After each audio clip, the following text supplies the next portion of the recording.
Okay, alright. Assalamualaikum warahmatullahi wabarakatuh. So sekali lagi kita nak bersama-sama dengan saya, okay, untuk kita nak pergi ke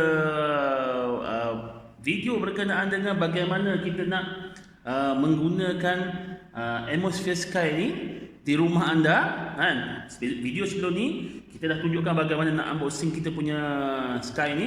So sekarang ni sampai masanya untuk kita nak tunjuk bagaimana cara nak guna dan kebaikan-kebaikan yang nak guna, kebaikan-kebaikan yang ada pada kita punya Sky Air Treatment ni. Okey, so jom kita pergi ke video yang menerusi video ini.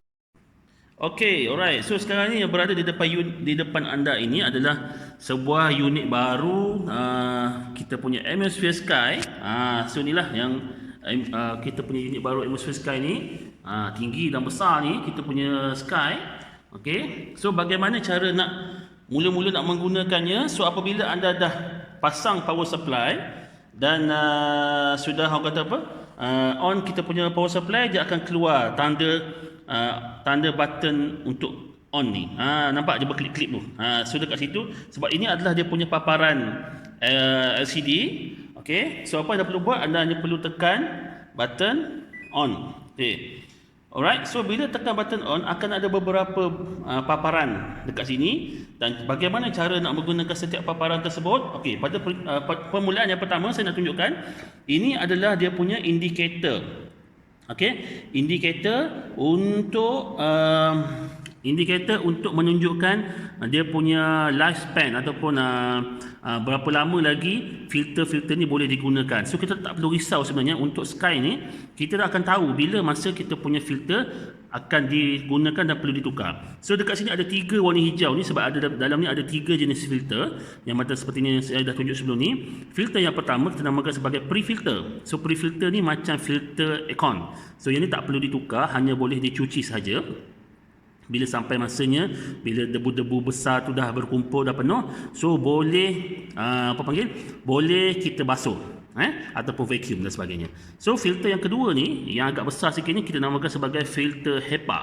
Okey, filter HEPA ni filter yang warna putih pada peringkat asalnya, yang berfungsi untuk menapis segala bakteria, virus-virus yang kita dah senaraikan, lebih kurang dalam 327 virus lebih kurang, termasuklah H1N1, coronavirus, banyak lagi lah virus-virus yang boleh tapiskan.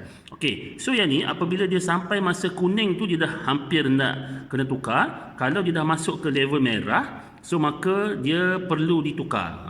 Berapa lama tu terpulang kepada penggunaan dan keadaan kualiti udara di rumah tersebut, tapi saya boleh katakan lebih kurang dalam 8 bulan hingga ke 100. Okey, hingga ke 1 tahun.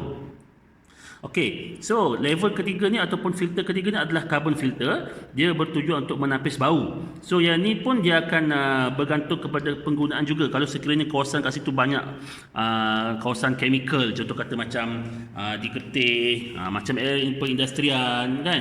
So yang ni dia mungkin akan lebih cepat. So penggunaan dia bergantung juga, tapi saya boleh nyatakan lebih kurang daripada 8 bulan sehingga setahun setengah. Okey, so bila dia merah je dah kena tukar. Okey, so itu berkenaan dengan indikator. So yang kedua ni adalah dia punya speed ataupun kelajuan kipas. Okey, kita boleh tekan manually kalau kita nak kita nak adjust kita punya kekuatan kipas tu. Okey, boleh tekan manually. Ikutlah suka hati berapa, nak nombor 1, nombor 2, nombor 3, nombor 4 sehingga nombor 5 yang paling kuat. Yang di sini pula yang tanda kuning ini sebenarnya adalah indikator tentang kualiti udara. Dia ada 3 warna, iaitu warna hijau di bawah sekali ni, warna kuning, dan juga yang paling kotor sekali warna merah. So kalau warna kuning macam ni, maksudnya anda punya udara di dalam rumah moderate lah, sederhana. Kalau dia warna hijau, maksudnya masa tu sudah orang kata dalam keadaan baik lah. Kalau warna merah, maksudnya mungkin dekat dalam rumah anda sedang ada udara-udara kotor, so dia tengah cuci. Alright, so yang seterusnya adalah indikator. Satu button on off. Yang A ni adalah button auto. Okey, button auto Bila kita tekan button auto ni, kipas ni akan bergantung kepada kualiti udara. Sekiranya kualiti udara makin kotor, maka kipas ni dia akan kuat secara automatik. Bila kualiti udara ni bersih, so kipas pun akan slow. Okey. Alright, button yang seterusnya ni yang macam berpusar-pusar ni adalah button turbo. Okey, button turbo ni selalu orang guna masa bila? Masa contoh kata anda baru balik ke rumah daripada kerja. So teruslah tekan button turbo untuk dapat penapis udara ni dapat menapis dengan cepat. Okey? So boleh tekan button turbo kalau nak terus. Okey? Tapi dalam masa setengah jam macam tu dia akan kembali ke button auto. Okey? Alright. So button turbo ni laju. Dia boleh bersihkan kawasan bilik anda dalam masa 4 ke 5 minit sahaja. Okey? So satu lagi button ni adalah button night. Night mode. Night mode. Apabila malam hari anda nak tidur, anda mungkin tak nak dengar bising-bising. So bila anda tekan button mode malam ni, satu dia akan kipas tu tak akan terlalu kuat dan juga lampu-lampu lain tak akan mengganggu cahaya bilik anda lah. Okey, sebab kalau anda tekan off balik button mode ni, lampu-lampu yang lain ni akan menyala.